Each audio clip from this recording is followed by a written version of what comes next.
Hey everyone, so I want to tell you about my Valentine's night or evening. It was night.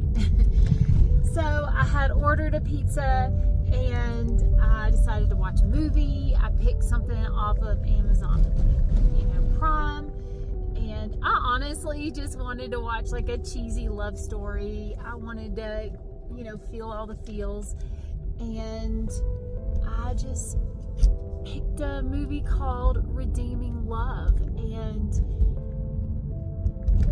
I thought because of the title maybe I had seen it before because the title was familiar, but I knew that I hadn't. I mean, nothing about it was familiar, and I do realize now where I knew the title from because the movie had been mentioned to me before, but I had no idea what the Lord was about to do through this movie. So if you haven't seen it and you want to see it and you want to be blessed, just go watch it. You don't even have to watch this video because I don't want to ruin it for you, because I'm gonna ruin it for you. Oh my goodness. So this movie, I kind of figured it out pretty early on. I wasn't real sure, but it is a parallel to the book of Hosea. And Hosea is also a picture of, the gospel. It's a picture of God's love for Israel and his constant pursuit to redeem them. Oh my goodness. So, okay.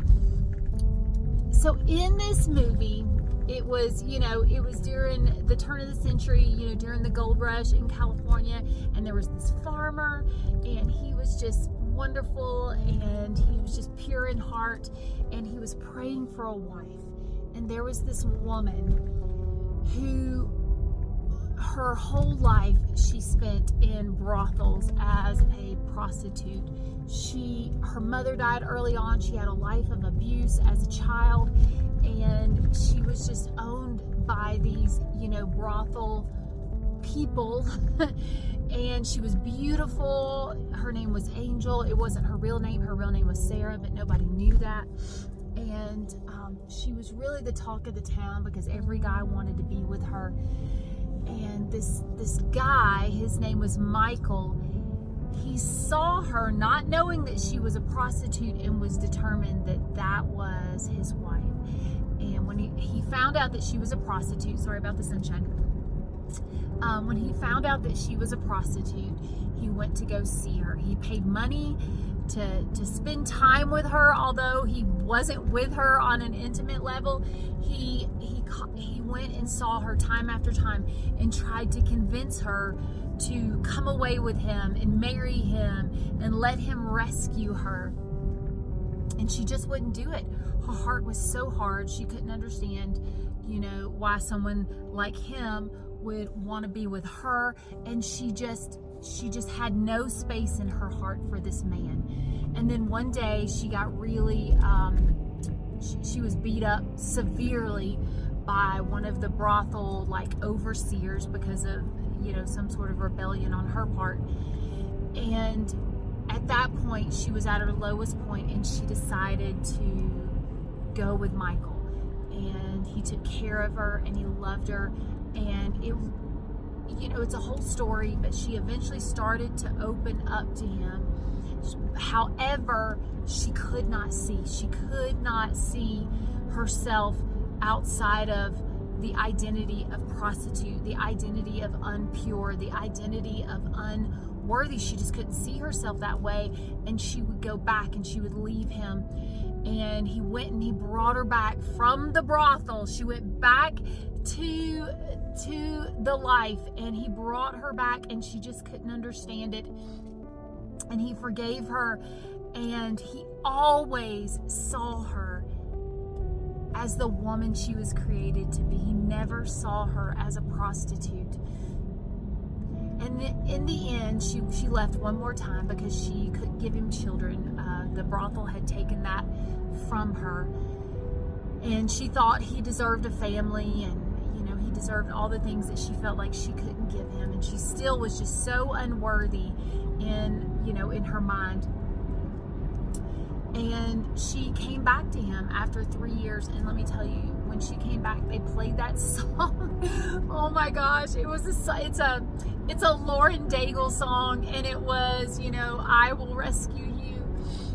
And it's like, I will send down an army to, I can't remember the words, but it was so good and it was so powerful. And I was crying my eyes out. Oh my goodness. I was absolutely boohooing. And I could just see the Father's love for his kids. And I could see how if we could just get a glimpse of seeing ourselves the way he sees us, like, what would we be capable of? What fear would we just let fall to the ground? And she could not fully receive the love of this wonderful man until she was able to see herself differently. And she finally told him her real name. And, he knew the Sarah all along. He always saw her as Sarah, even though he didn't know her technical name. He always saw her that way. And she finally get it. And in the end, she did have children. God redeems, the movie is called Redeeming Love. And God just redeems everything. He can undo everything that the past has done. He can undo it. Literally, not in a figuratively speaking sense. He can literally, miraculously undo the past. Y'all, will you let him undo your past? Or even your present? How many of us live in the present thinking we're just not worthy, we're just not enough? I may not be entrenched in some horrible sin, but how many of us still believe that we're just not enough? He calls you enough, and he loves you more than you can comprehend. That's what Paul says in Ephesians 3. Paul prays that you would be able to comprehend what is the length, the depth, the width, the height, to know the love of Christ that passes all understanding. You are worthy and you are enough. So I just want to leave that with you today, and happy Valentine's weekend. The Lord sent me a beautiful Valentine's last night in the form of a movie. So I hope this blesses you and that you have an amazing Sunday. So